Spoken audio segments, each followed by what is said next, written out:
The Barefoot Cobbler.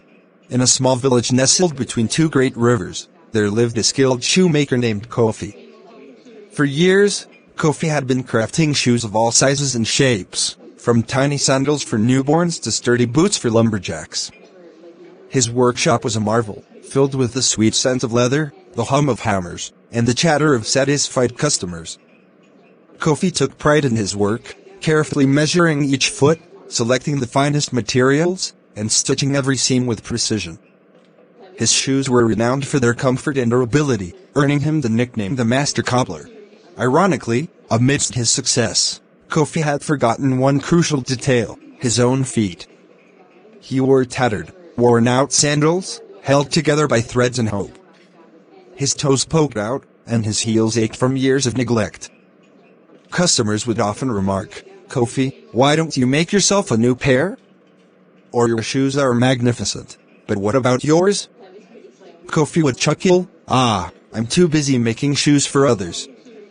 Or my feet are accustomed to the feel of the earth." But the truth was, Kofi had grown accustomed to prioritizing others' needs over his own. His family had grown up and moved away, and his wife had passed on. His workshop became his sole focus. One day, a young apprentice, Amma, joined Kofi's workshop. He was fascinated by his skill and dedication, but also noticed his worn-out shoes. Amma asked Kofi, "Master, why don't you make yourself a new pair? You deserve it."